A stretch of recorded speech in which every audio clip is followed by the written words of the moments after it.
Welcome, ladies and gentlemen, to House of Footy. We are back again with another episode continuing our coverage of the FIFA 2022 World Cup in Qatar. I'm Ray, your host for today, and I'm joined by Mac What's good? and Gio. What's good, everyone? And on today's podcast, we will be previewing the first two games of the round of 16, which will include Netherlands taking on the US and as well as Argentina taking on Australia. In addition, we will be getting some quick reactions to the recent games that took place between, leading up to these two fixtures. So we'll definitely catch you up on that. Before we get into it, don't forget to follow us on our social medias, both on Twitter and Instagram. You can find us. Our handle is at @house_of_footy. Also, don't forget to rate, review, and get in touch with us via email. We want you guys getting involved, so reach out to us at houseoffooty@hotmail.com. Lastly, we are now uploading House of Footy YouTube videos, so please, if you can, like, comment, and of course, don't forget to subscribe so you don't miss out on any of our content. The link to that will be in our bios on Twitter and Instagram. But let's get straight into the first game taking place on Saturday for the round of 16.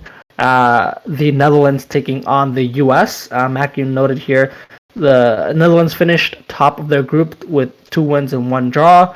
The US finished second in their group, Group B, with 1 win and 2 draws.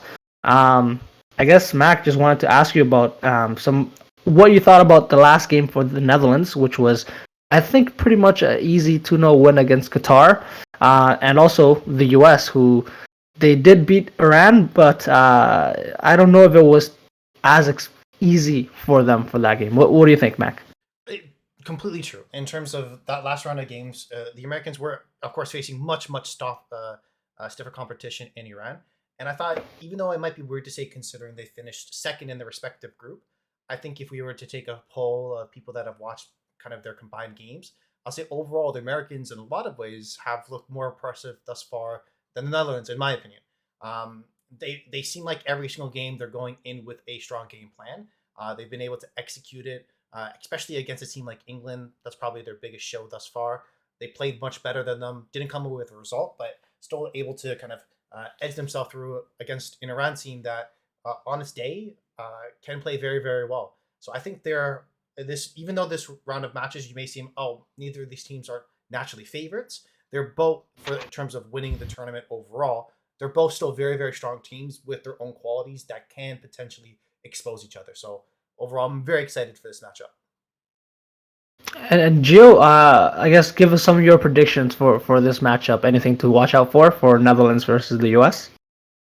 To be honest, I find that they're both, I would say, on the side of struggling to score. I think the best way to put it is the US can succeed if they sort of almost man mark Cody Gakpo. If they can stop him from touching the ball, I think they have a great chance of winning. Because other than Cody, others around him are struggling to score and struggling to get on the ball. But then it also goes against the U.S. offense having to almost beat Virgil van Dijk, who isn't having necessarily an outstanding tournament, but he also hasn't been having a bad tournament by any means of the word. Been very solid back there for them. And yeah, no, I think it'll be a very low scoring affair, as much of us can predict that. But I think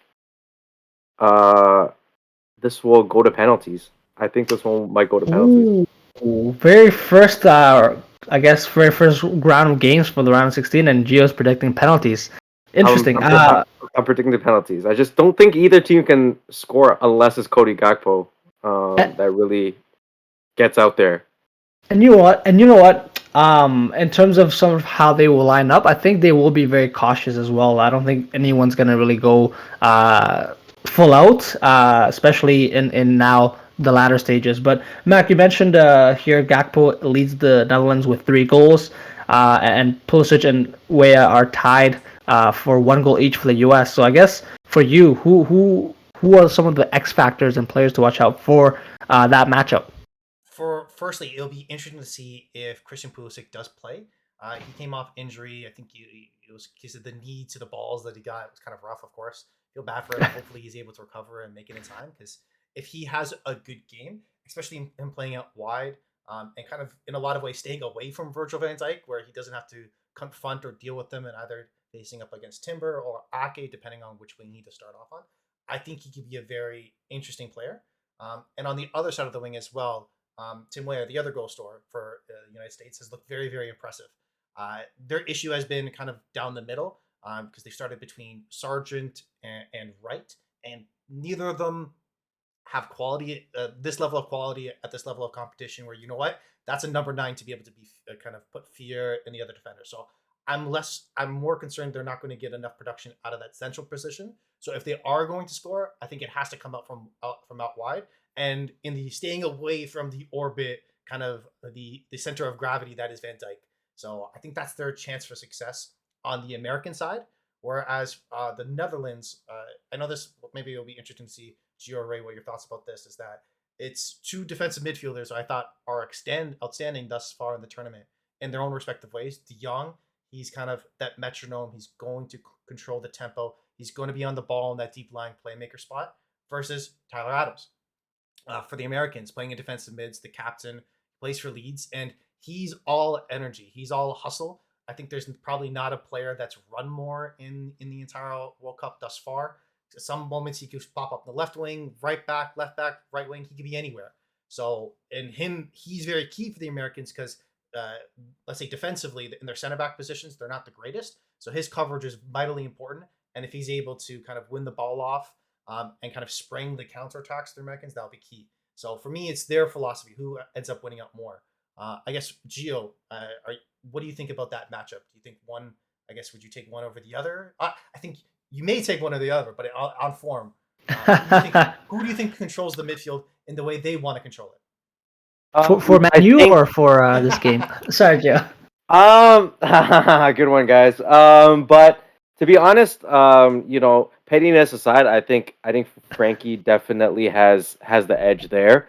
I think he's seen bigger stages than Adams, and I think he's just ready. I mean, he hasn't really had a bad game this entire tournament, and for him to be able to put one away against Qatar, I think does wonders for his confidence in terms of getting the ball outside the box and having a go at it, which I don't think Tyler Adams would do as much or look to do as much. I think he'll always look to play in a like Tim Weah or Christian Pulisic or like an Aronson.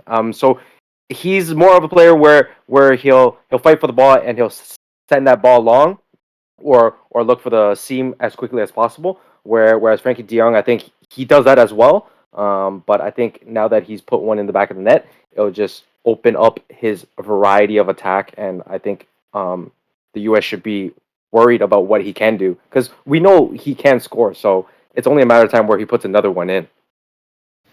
Yeah, I mean, I have to obviously agree with Frankie De Jong.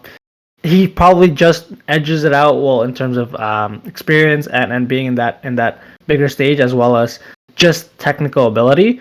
But I gotta give it to Kyle Adams. He has been great, and I don't think we actually mentioned I don't think any U.S. players as players to watch out for a big move after this World Cup. But I think we all agree we would all agree that he should be a player to watch out for that big move. Maybe not in January, but maybe after the season's done. Potentially another Premier League team, maybe a team like Chelsea or Spurs, who could use an additional midfielder. But hey, that's just proving how important he's been for the U.S. And I think definitely those two teams facing each other. Like Gio said, I think the flow of the game will be a lot of each team trying to keep possession of the play and trying to build up, but not really throwing a lot of bodies forward all at once. So, yeah, I'm just interested to see. I think Mac, you noted here, Cody Gakpo has to start, but who will start with him? And I think it's gonna be honestly, I really want to just see Memphis Depay, and Steven Bergwijn. on the same side, on the U.S. side, you don't really have a, I guess, quote unquote target man. It's going to be just a group of dynamic attackers that are just trying to create havoc. And I think that's the way the Netherlands should set up, especially with Cody Gakpo and his run of form with scoring in 3 games. Everything is all attention is going to be on him, and that's really what Memphis Depay will thrive off of. He's never really, I think, played with in a team where he's been the main striker, and he's really thrived off of being sort of that second striker. So that for me is a player to watch. And honestly, Gio, yeah, I agree. I think it's gonna go down to like maybe a mistake here or maybe a Gakpo moment. But I don't think it's gonna be a high scoring game. Mac, do you want to talk to us about maybe some of the predictions there? Yeah, almost. So the interesting part is that through all the Netherlands game, they play like it's a front three, but it's actually 2 strikers with an attacking midfielder behind them, and that attacking midfielder for every game has been Klaassen. So I think that will be consistent. It's about who plays beside Gakpo, Bergwijn, or Memphis. Where we've seen the first 2 games was Bergwijn, and the last game was Memphis. So based on that form, I assume I'll lean slightly towards you that it should be Memphis again. But that's where I guess how that matchup or how the flow of the game will go. Because the Americans have been very aggressive in their approach. They have been kind of looking to be able to counter press, to be able to win the ball up high. In this game, I actually might try more of a low block if I'm the coach. Because what you can do is if you see if you can get through 60 minutes, it's 0-0. And at that point, you take off your striker, which is probably your weakest part. I know that's a little bit weird, but then you bring on Aronson. And then at that point, you start to be able to press them out because I don't know if I'll start Aronson because his hold-up play is probably not the strongest part of his game. But once you get into that section where, Netherlands start to maybe get a little bit desperate, maybe they're a little bit shaky with their passes because even though De Jong's controlling the midfield, the players up top aren't giving them the quality and maybe they're not in the right positions to do so. At that point, bring on that counter press and then go all out them for the last 30 minutes and see if you can snag the win in regular time. At least that's how I envision the flow of how it could work. But of course, that will decide very much on if Netherlands or, of course, the Americans as well pick up an early goal. That always changes everything. But if it stays at 0-0 at that point, I think that's a huge win for the U.S. And then at that point, they can see themselves potentially snagging a goal somewhere and making their way through the round of 16. Yeah, and you noted here, Mac, that the Netherlands are expected and are favorites to advance, while the U.S., I think you noted here, if you bet on them, it would be a greater return. I think you noted here $10 turns into 27.5. So I don't know, Gio, you might have your eyes on that, but I think you and I will both agree that there will be under 2.5 goals. Mac, do you think that will be this case? 100%. I think I think for USA to win, they will have to score first and keep it as a 1-0 game. I don't see them scoring 2 goals, to be honest. I think they struggle even to get one, having only scored 2 goals thus far in the entire tournament. Yeah. And for me, I don't see this going beyond a 1-0 or 2-0 game for either team. If it doesn't go to, as Gio said, penalties, and I really hope it's not penalties on the first game. I don't need that. Hey, we'll definitely see what happens and keep you guys updated on that. So let's move on to the second game taking place on Saturday, which sees Argentina take on Australia. And this game, I guess just leading back to how Argentina and Australia came to this position, Argentina did win 2 games in their group, losing the first one to Saudi Arabia, as we covered. But since they turned it around with wins against Mexico and Poland, Australia did lose their first game as well against France, but then turned it around with 2 1-0 wins against it was Denmark recently, and it was Tunisia. Yes, yeah. So they, I guess, are in a little bit of a run of form. So, Gio, Australia, Argentina, what do you think?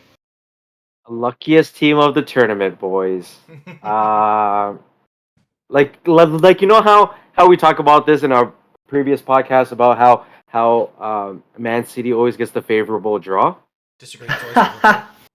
Whoa. I'm just. Or Liverpool. Okay. Fair, works as well. Everyone but either but way, Man U is lucky. Yes. Okay. Fair. I got you. Very fair. But yeah, no, Argentina lucked out on this one and to get Australia. I know a lot of people are talking about how, oh yeah, but on a good day, Australia can look dangerous if so and so is looking towards the goal. I know they're trying to write a narrative, and they have to write something. There's no narrative here. I think Argentina will and should absolutely take care of business. I think if Messi is is Messi and the type of player I think he is telling the boys, hey, let's not fuck this up. Let's go out there and just take care of business. 90 minutes in and out, and we're on to the next. That's how it should be, and that's how I think they'll take care of business. It'll be, in my personal opinion, I think it'll be 2 or 3-0, and that's how it'll end. Okay. Same question to you, Mac. I think there's probably I think the way, if you're Australia, you want to look at this game as, you know what, we can create the second largest upset in World Cup history in the same tournament. That's the way to position it, because and they've had a similar results in terms of they lost their first game, came back and won two, and it was 1-0. And if they're going to win this game, that's the way they have to play. They have to go. 1-0. They have to look for a 1-0 game and hope for the best. I agree with Gio. It's probably not the case. And I think it's safe to say that Argentina game against Saudi Arabia, considering prior to entering the tournament, there were 37 games unbeaten in competition going into the tournament. Then losing the game in Saudi Arabia, I think we can be safe to say that very much was a blip on the radar, because and nothing to really be too concerned about, because their last two performances are what you expect from an Argentina team. So they've been impressive in that game against Mexico. I thought against Poland. Sorry, I thought they were dominant. They really were unfortunate to not pull away with a couple more goals to be able to separate themselves further. So I think this is as easy of a way that you can get for Argentina, and they should. I know they shouldn't look past this game, but they should be in a position where, you know what, we feel very, very comfortable. There shouldn't be too much trouble. Hopefully, we can get some rest in and move forward into the next round. Yeah, I think we were talking about it, Mac. Like, when Argentina went up against Poland, we were thinking, should they rest Messi? I think this game, if they do go up 2-0, that's definitely an opportunity to rest him up front later on if they do get that comfortable lead. But I guess the question would be, who will start along with Messi? Obviously, he will be the first name on the game sheet. But we've seen a different lineup of strikers starting with him. Obviously, Julian Alvarez has started the last two games, I believe. Lautaro Martinez coming off the bench. What do you think, Mac, would be sort of their front three, along with Di Maria and Messi, to start that game? I think because in the first game, Martinez, he started. It was just this last game that Alvarez, I think, if I recall correctly, he started. And you can see a difference where he has much more ability in terms of pressing to compensate for, let's say, Messi's lack of pressing. To be fair, he really has the legs to be able to do so versus Martinez. That's not his strength, right? As well as the ability to get in behind. There was the one against Poland where Messi put him through on the right hand side, and he kind of just lifted it towards the near post, but didn't get that finish on a through ball. I think that is more so what could be more beneficial. Have that rabid dog worker that's going to be able to run around and do his business, and then just let Messi sit and control and dictate play. The good thing about Di Maria, I guess, in this lineup, I know earlier in the tournament I was calling for both Martinez and Alvarez to play. The one thing that Di Maria does offer that really, and you highlighted when we were watching the game in the group chat, is that Di Maria is probably their only option out wide, because Acuna on the left-hand side is sometimes a little bit of hot dog water. And I think Lina on the right-hand side, even though he did get an assist in this game, that's going forward is not his strength. So I think this lineup with Alvarez, Messi, and Di Maria does offer the best of both worlds. So I see it has performed well for them. It makes a lot of sense. Okay, I think from watching the Australia games, mainly the highlights for the last two games, but definitely watching their goals, they're looking to sit deep, Gio, and hit on the break, which I think that's how they got all three of their goals. It was just from deep, try to transition quickly, and hit their opponents on the counter. Argentina, I don't think it's going to be any different. So I guess, Gio, what do you think in terms of Australia's gameplay approach? Do you think it'll be similar to what they've done so far? I don't think they change anything. I think they stick to the game plan. They know they're playing, giants of the tournament, and it's worked out for them so far. Why change anything now? If they were to change anything, it would be in the last 15 minutes of the game. If they Yeah. were have to press or have to throw bombs forward, that's the only time I think we'll see a change in the Australia game plan. Um, if they're waiting for the break, you know, they're going to be waiting all game. So, and they're more than happy to, and they're more than happy to. Maybe Lecky can get another one, but yeah, I just don't see it happening, and especially not in this Argentina team where they see this as such a great opportunity for them. They just really have to show their class here and just go out there and take care of business in the 90 minutes and just move on to the next. I can't stress that enough that they have to just really take care of business because this is as great as opportunity as they can get. Because next game they will, if they move on, they're facing either the Dutch or the U.S., Hmm. which is again, as a soccer fan, I think we know who the favorable team would be, technically would be. So yeah, I think this is as serious as it gets for Argentina here. And so obviously, with that being said, you're looking at Argentina starting strong, getting a goal early, settling themselves down to sort of spoil that game plan for Australia. Um, Over or under 2.5 goals for you, Gio? What do you think? Um, I'm going for the over because I said 2 or 3, and I can see 3 goals from Argentina against this Australian side. Because if they score a couple early or one early, it's gonna open up the game because Australia can't sit for too long. Yeah. They're gonna have to open up, and once they open up, we know Australia has that type of quality to really just ping the ball around and really just get Messi some chances. And again, Julian Alvarez has been scoring the last couple of games, so get Julian Alvarez involved in the game as well. So yeah, I would say over 2.5, and yeah, I'd be pretty confident in that bet as well. Okay, same question to you, Mac. 100% over it. The last two games, they've scored 2 goals each. And if we're going to say that Australia going to play in a low block, we can assume they're going to play with their 4-1-4-1 formation, defensive, try to absorb pressure. I think what will end up happening is, and Poland played in a very similar system. Uh, this Australia team is nowhere near as good as the Poland team.